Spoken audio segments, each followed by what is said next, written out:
இதுக்குதான் நான் அப்பவே வரமாட்டேன்னு சொன்னேன். நீ வரலனா மட்டும் என்ன ஆயிருக்க போகுது? இந்திரா எப்படியும் இதே முடிவை தான் சொல்லியிருப்பா. எல்லாம் என் நேரம். இன்னும் இந்த வீட்டுல என்னத்தெல்லாம் சகிச்சுக்கணும்னே தெரியல.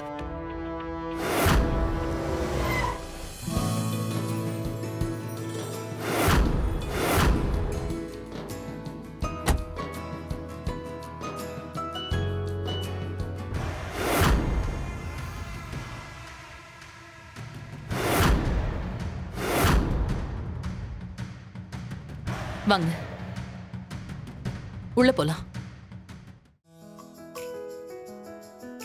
பொன்னி அக்கா, ஏங்கா இப்படி பண்ணீங்க? உங்களுக்கு மத்தவங்க மேலதானே கோவம். நான் என்ன பண்ண? விடு பொன்னி, அதான் நான் இப்ப வந்துட்டேன்ல.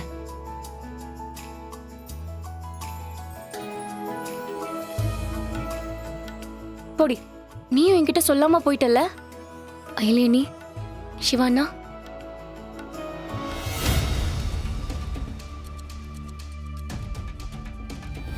அப்பாடா, இப்பதான் நிம்மதியா இருக்க.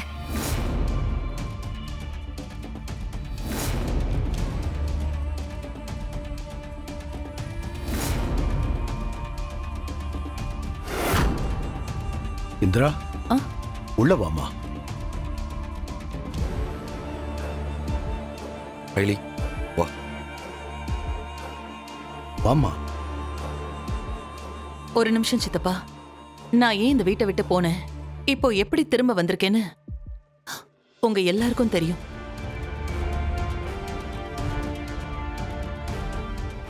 நீங்க எல்லாரும் ஃபோர்ஸ் பண்ணி என்னை கூப்பிட்டதால தான் நான் திரும்பவும் வந்திருக்கேன்.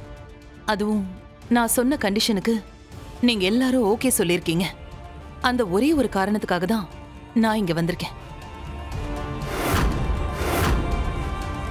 அதனாலதான் அயலையும் சிவாவையும் வீட்டுக்கு கூட்டிட்டு வந்திருக்கேன். இனிமே இவங்க 2 பேரும் இந்த வீட்ல தான் இருப்பாங்க.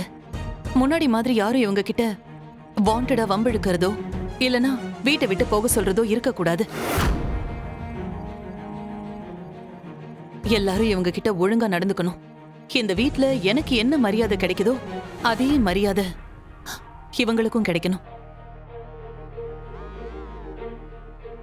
இவங்கள நீங்க ஏதாவது அவமானப்படுத்தணும்னு நினைச்சா அது என்ன அவமானப்படுத்துறதுக்கு சமம்.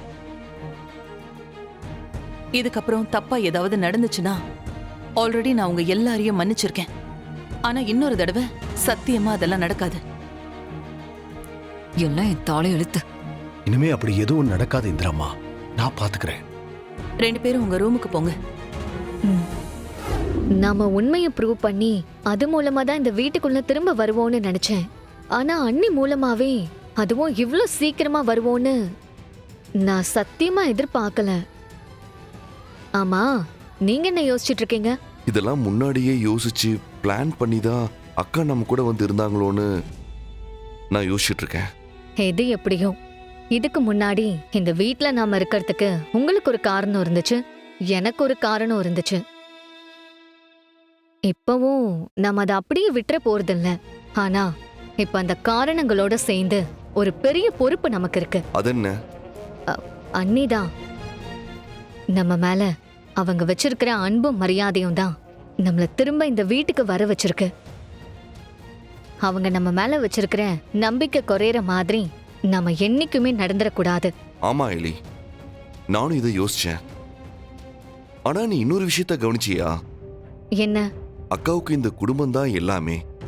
இந்த குடும்பம் நல்லா இருக்கணுங்கிறதுக்காக அவங்க என்ன வேணா பண்ணுவாங்க. ஆனா இன்னைக்கு நமக்காக அவங்க பெருசா மதிக்கிற இந்த குடும்பத்தையே எதிர்த்து நிக்கிறாங்கன்னா இதுல வேற எதுவும் இருக்கா ஐலி? சாரி அண்ணி, இனிமே நான் அப்படி பண்ண மாட்டேன். அக்கா, நான் ஏதாவது தப்பு பண்ணிருந்தா என்னையும் மன்னிச்சிருக்கா. நான் மறுபடியும் அந்த வீட்டுக்குள்ள வரணும்னா அயலியும் சிவாவும் என் கூட தான் வருவாங்க.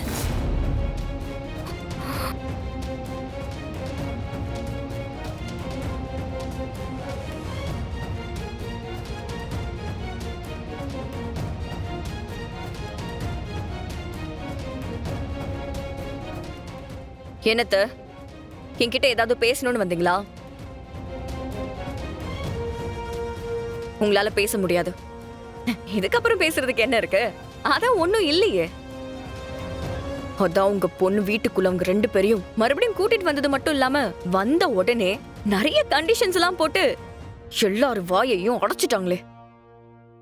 இதோட எல்லாம் முடிஞ்சிடாது. இதுக்கப்புறம் அவங்க தொல்லை இல்லாம நிம்மதியா இருக்கலாம்னு நினைச்சு முழுசா சந்தோஷப்படுறதுக்குள்ள உங்க பொண்ணு வச்சாங்க பாருங்க நல்ல ட்விஸ்ட். சோ நான் சொன்ன டைம் முடிஞ்சிருச்சுங்கிறதுனால எல்லாத்தையும் அப்படியே கிக் ஆஃப் பண்ணிட்டு இந்த வீட்டை விட்டு ஒரேடியா போயிடலான்னு முடிவு பண்ணிட்டீங்களா? ஏ சிவா, நீ வந்த வேலை முடியாம இங்க இருந்து அப்படியே போயிடலான்னு பாத்தியா?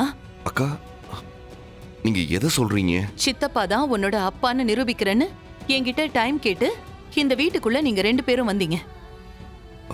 ஆமா. அந்த வேலையை செய்யாம நீங்க பாட்டுக்கு அப்படியே போயிட்டீங்க. நீங்க தானாக்கா கொடுத்த டைம் முடியறதுக்குள்ள ப்ரூவ் பண்ண முடியலனா இந்த வீட்டை விட்டு போயிடணும்னு சொன்னீங்க. நாங்களும் அந்த டீலுக்கு ஒத்துக்கிட்டு தானே இங்கிருந்து போனோம். ஏன் என்கிட்ட இன்னொரு எக்ஸ்கியூஸ் கேட்டா நீங்க என்ன குறைஞ்ச போயிடுவீங்க? டைம் முடிஞ்சிருச்சுங்கிறதுக்காக உண்மை அப்படியே பொய்யா மாறிடுமா? யாரோ 2 பேருக்காக சொந்த குடும்பத்துல இருக்கிற எல்லாரையுமே எதிர்த்து நிக்கிறாங்களே, இதுல இருந்தே தெரியலையா? அதை வச்சுதான் ரித்திகா அவங்க 2 பேரையுமே வீட்டை விட்டே அனுப்பணும். புரியல. நான் யோசிச்சு பார்த்தேன் ரித்திகா, நீ சொன்னது கரெக்ட் தான். நாம அதுங்க 2 பேரை மட்டுமே யோசிச்சோமே தவிர அந்த இந்திராணிய பத்தி யோசிக்கவே இல்லை. இந்த தடவை அவளை வச்சுதான் நாம அதுங்க 2 பேரையும் இந்த வீட்டை விட்டே அனுப்ப போறோம். நீ சொன்னது உண்மைதான்னு உனக்கு நம்பிக்கை இருக்குல்ல? அதுதான்க்கா சத்தியம். அப்போ அதை ப்ரூவ் பண்ணு. அதை விட்டுட்டு நீங்க பாட்டுக்கு போயிட்டீங்கன்னா என்ன அர்த்தம்? அண்ணி, அப்போ நீங்க எங்களை நம்புறீங்களா? இப்பவும் நான் உங்களை நம்பல. அதே சமயம் என்னால சித்தப்பாவையும் நம்ப முடியல. அவரும் சிவா சொல்ற மாதிரியே இவனுக்கும் அவருக்கும் எந்த சம்பந்தமும் இல்லைன்னு சத்தியம் பண்றாரு. இருந்தாலும் என்னன்னு தெரியல, என்னால அவர் சொல்றதையும் முழுசா நம்ப முடியல. எனக்கு இப்போ உண்மை தெரியணும். நீ சொல்றது சரியா இல்ல அவர் சொல்றது சரியான்னு நான் தெரிஞ்சுக்கணும். இப்போ உங்களுக்கு இத்தனை நாளைக்குள்ளதான் உண்மையை ப்ரூவ் பண்ணணும்னு எந்த டெட்லைனும் கிடையாது. அதுக்காக நீங்க ரொம்பலாம் டைம் எடுத்துக்காதீங்க. எவ்வளவு சீக்கிரம் முடியுமோ அவ்வளவு சீக்கிரம் உண்மையை ப்ரூவ் பண்ண பாருங்க. கண்டிப்பா அண்ணி. நாங்க சொன்ன விஷயத்து மேல உங்களுக்கு நம்பிக்கை இல்லைனாலும் எங்க மேல நம்பிக்கை இருக்குல்ல, அதுக்காக சீக்கிரமா நாங்க உண்மையை ப்ரூவ் பண்றோம். தேங்க்ஸ்க்கா.